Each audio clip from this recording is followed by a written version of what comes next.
Hello, and a warm welcome back to the channel. Have you ever had a day completely derailed by a single moment? A thoughtless comment from a coworker, a traffic jam when you're already late, or that creeping, persistent hum of anxiety about a future you can't predict?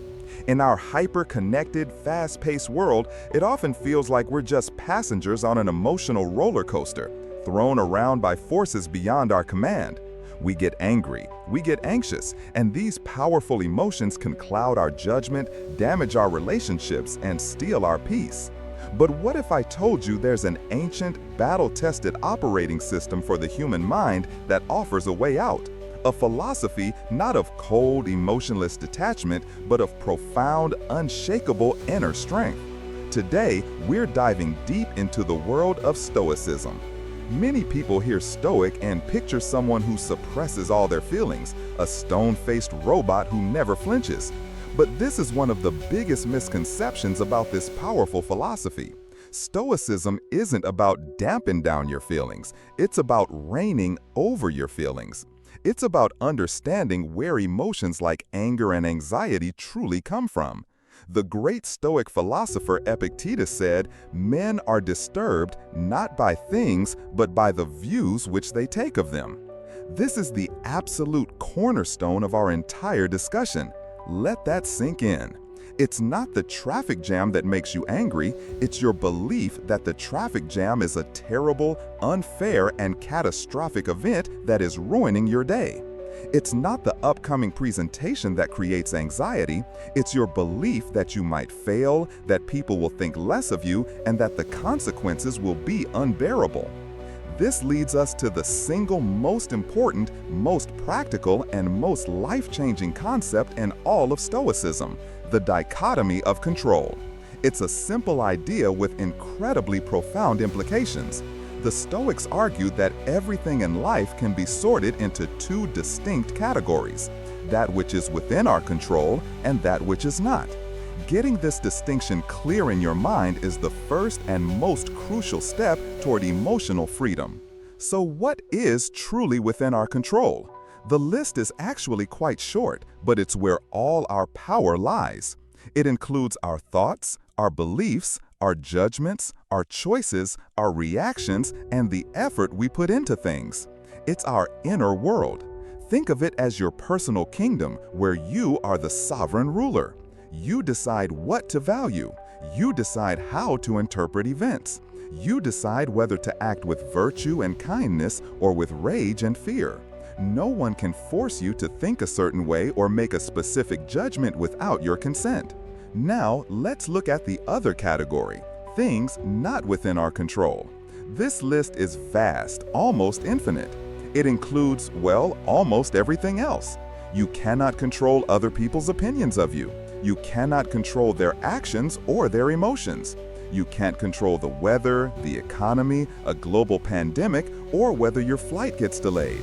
You can't control the past. It is done. And crucially, you can't fully control the result of your efforts, only the effort itself. You can prepare diligently for a job interview, but you can't control whether you get the job. You can eat healthily and exercise, but you can't control whether you ever get sick. So how does this simple sorting exercise help with anger and anxiety? It's the key. Anger at its root is almost always a reaction to our expectations of the external world not being met. We get angry because we believe things ought to be different, people ought to be more considerate, traffic flows smoothly, our plans work out perfectly. We are essentially demanding that the universe, which is firmly in the not in our control category, bend to our will. This is, as the Stoics would say, a form of madness. It's like shouting at the rain to stop. It's a complete waste of our energy and a guaranteed recipe for frustration. Anxiety works in a similar way. It is the fear of a future outcome that we cannot fully control. We worry, what if I lose my job? What if this person rejects me? What if I get sick?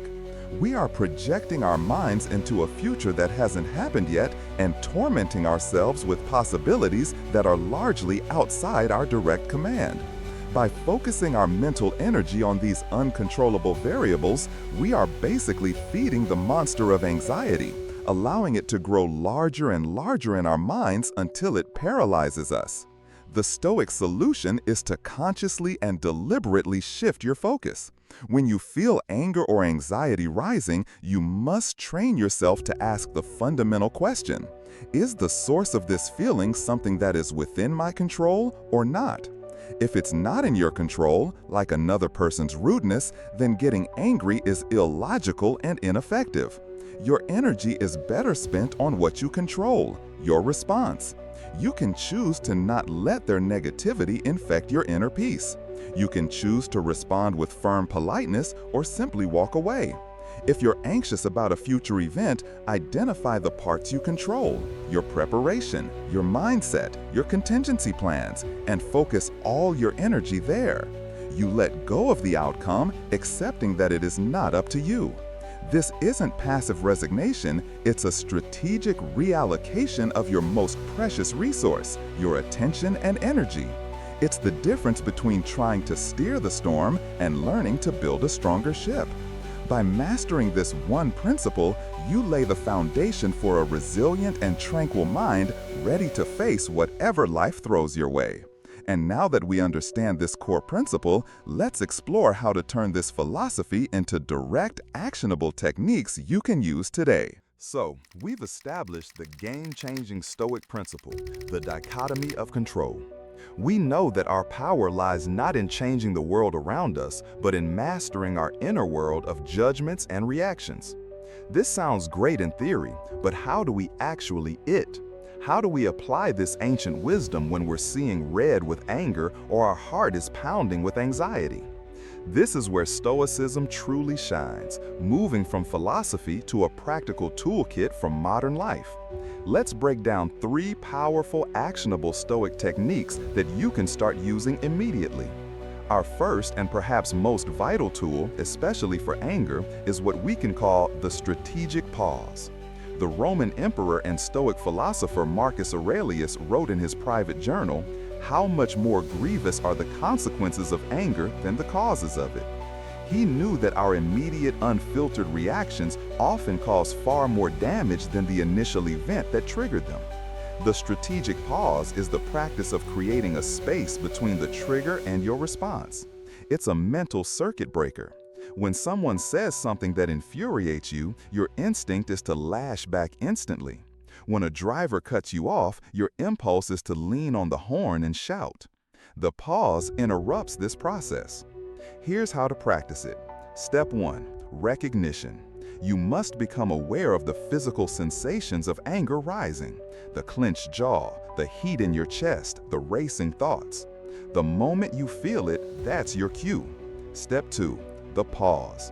Do nothing. Don't speak, don't type, don't move, just stop. Take one deep, deliberate breath. This single breath is more powerful than you can imagine. It engages your parasympathetic nervous system, which calms your body down, and it gives your rational mind, your prefrontal cortex, a precious second to catch up with your emotional, impulsive brain. Step 3. Interrogation. In that brief pause, you ask yourself the Stoic questions. Is this event within my control? The answer will almost always be no. Will an angry outburst improve this situation or make it worse? The answer is almost always worse. Is this worth sacrificing my inner peace for? By the time you've asked these questions, the initial volcanic surge of anger has often subsided, allowing you to respond with reason and purpose rather than blind rage. You might choose to address the issue calmly, or you might realize the best response is no response at all. Next, let's tackle a technique that's brilliant for both anxiety and anger: cognitive reframing, or what the Stoics called the view from above. This is about radically changing your perspective to shrink a problem down to its true size. When we're caught up in a moment of stress or frustration, our problem feels enormous, all-consuming. The view from above is a mental exercise in zooming out. Imagine yourself floating up from your body, looking down at your situation. Then zoom out further. See your building, your neighborhood, your city. Keep going. See your country as a patch of color on the globe. See the earth, a tiny blue marble hanging in the vast, silent emptiness of space.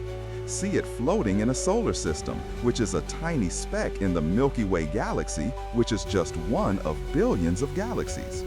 Now, from this cosmic perspective, look back at that huge problem. That annoying email, that worry about what someone thinks of you, that traffic jam. How significant is it now? From this vantage point, most of our daily struggles and anxieties are revealed for what they are, incredibly minor and transient. This isn't to say your feelings are invalid, but it puts them in a much larger context. It drains the event of its emotional power. When you're anxious about an upcoming public speech, you can reframe it. Instead of seeing it as a terrifying judgment of your worth, you can see it as a simple, fleeting moment where you get to share some ideas with a few other human beings on a spinning planet. This reframing instantly lowers the stakes, reduces the pressure, and allows you to approach the situation with more calm and clarity. Our final technique is one that might sound counterintuitive, but it's one of the most effective weapons against anxiety. Sakura Facolis, which translates to the premeditation of evils. This is not about being a negative pessimist, it's about being a prepared realist. Anxiety thrives on the unknown. We fear a vague monster version of the future. Sakura Facolis asks you to face that monster head-on in the safety of your own mind. You sit down and calmly, deliberately think about what could go wrong. Let's say you're anxious about losing your job. Don't just let the vague fear float around. Meditate on it. What would happen? Okay, you'd lose your income. What would you do then? You'd update your resume. You'd reach out to your network. You'd cut back on expenses. You'd apply for new jobs. You would have to be resourceful. It would be difficult, yes, but would it be the end of you? Would you survive? Almost certainly yes. By doing this, you accomplish two things. First, you desensitize yourself to the fear. The thing you were terrified of, once examined in the light of day, is often far less terrifying and far more manageable than the vague demon your anxiety created. Second, you are now prepared. You have the beginnings of a plan. This gives you a sense of agency and control, which is the direct antidote to the helplessness that fuels anxiety. As the Stoic philosopher Seneca said, "He who has anticipated the coming of troubles takes away their power when they arrive." You're not waiting to be ambushed by life, you're ready for it. These three techniques, the strategic pause, the view from above, and the premeditation of evils, are not just clever mind tricks. They are practical, repeatable exercises that retrain your brain to respond to life's challenges with wisdom, courage, and tranquility instead of anger and anxiety. They are the tools that allow you to rule the kingdom of your mind. Mastering your emotions isn't a one-time fix, it's a lifelong practice. But with these Stoic secrets, you now have a powerful framework to begin that journey. You have the power to choose reason over rage and preparation over panic. You can cultivate a fortress of inner peace that no external event can breach. Thank you so much for joining us on this deep dive into Stoic wisdom. Don't let your emotions dictate your life any longer. Start applying these principles today and reclaim your emotional freedom. If you found this video helpful and want more insights into practical philosophy for modern life, please give it a thumbs up, share it with someone who might need it, and be sure to subscribe and hit that notification bell so you don't miss our next video. We'll see you in the next one.